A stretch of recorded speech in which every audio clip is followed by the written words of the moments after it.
We have to resume debate. The honourable member for Miramichi Grand Lake. Thank you. Thank you, Madam Speaker.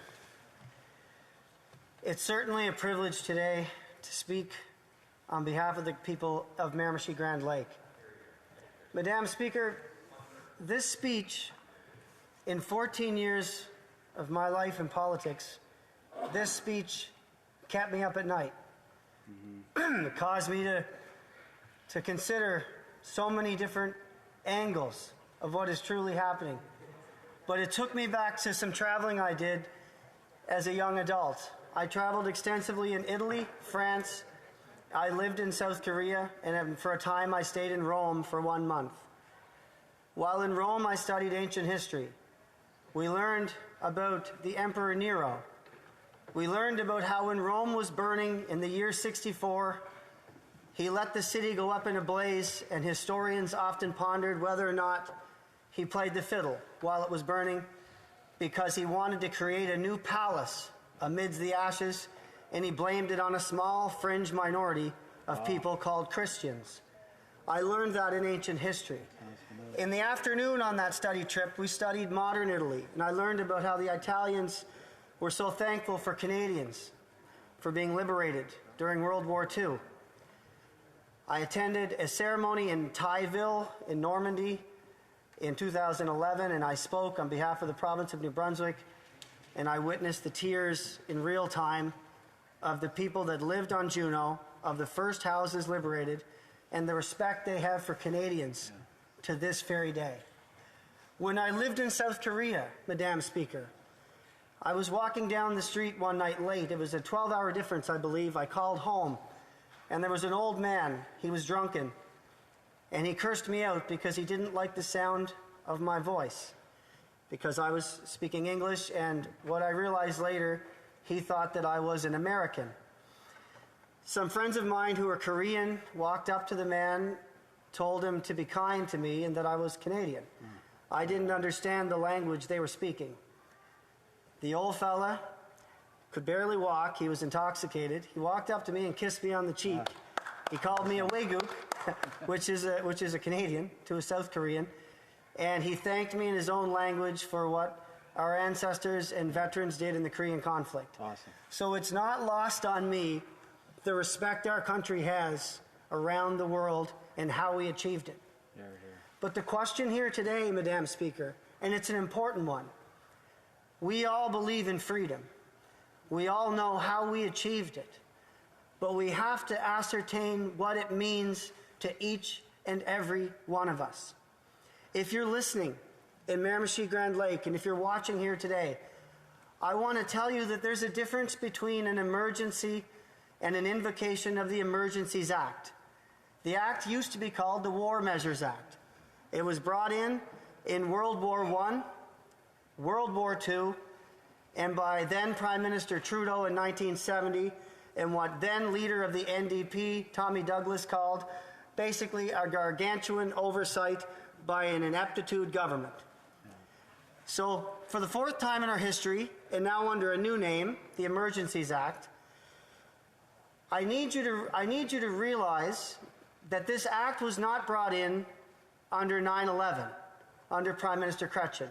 It was not brought in when Alan Legier, serial killer, terrorized and horrified Miramichiers on a murdering rampage that no one will ever forget in my community. It was not brought in the natural gas, shale gas demonstrations on Route 11, which saw millions of dollars of seismic equipment destroyed, and it saw 8 police cruisers bombed with Molotov cocktails while the people that managed the protest stood there with machine guns. When the RCMP was called to make it end, it ended, and it ended abruptly.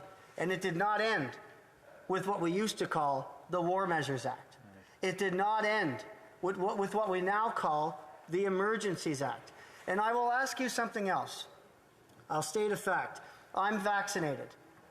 My wife is vaccinated. My kids, many people I know are vaccinated. Many people I know are not vaccinated. I believe it's a personal choice to be vaccinated. And I don't believe the leader of the nation should vilify those who've made the personal choice not to. I don't believe in that. I could never believe in that. And I want to ask you something else. For those of you that are following at home, today's speech is not about vaccinations, though, and it isn't even about mandates anymore, Madam Speaker. It's about whether or not we bring the Emergencies Act in to move protesters, dissenters of the Canadian public. And I wonder about my own security, Madam Speaker. I walked through that every night for 14 days, in the dark, alone, 20 or 30 below zero, without anyone escorting me. So if this was a national crisis, who was protecting me, I must ask? The only way to find a cab was through those unlawful people, as mainstream media would have you believe. They asked me if I wanted a cheeseburger. One of them asked me if I wanted to dance. I can't make this up, Madam Speaker. You don't have to agree with the protest. You don't have to agree with why they're doing it. But you do need to see that when the bridges and rail routes and trade routes were blocked, they were moved almost instantly. How did that happen? How did all these other issues that happen on our jurisdiction get solved? They got solved by decency, Madam Speaker. They got solved by prime ministers that didn't go run and hide in their own house while their own country was in turmoil from a crisis started by the prime minister himself. My constituents, if you're wondering, I didn't run home and hide. I was one of the first members of parliament in the country to walk up to a transport and talk to some truck drivers. They were from Alberta. It was Saturday, January 29th, before the convoy even hit Parliament Hill. Most of them were vaccinated. They were protesting freedom. They believe their freedoms are being taken away. How did sitting on the back of a flatbed with a few truck drivers make me a racist, misogynist member of parliament? How did the member from Thornhill, whose family experienced the Holocaust, get called a racist and a sympathizer? The government of Canada, Madam Speaker, has been labeling Canadians for many, many months. He's traumatized Canadians using divisive language, using constant wedge issues, resulting in the outright stigmatization of the Canadian identity. And the Prime Minister won't apologize for the labeling that he's done. He's hurled insults at everybody who disagrees with him. Madam Speaker, the Prime Minister has used the following language and expressions to further traumatize Canadian citizens. These people, unacceptable people, people who hold unacceptable views, racists, bigots, terrorists, misogynists, and people that take up space.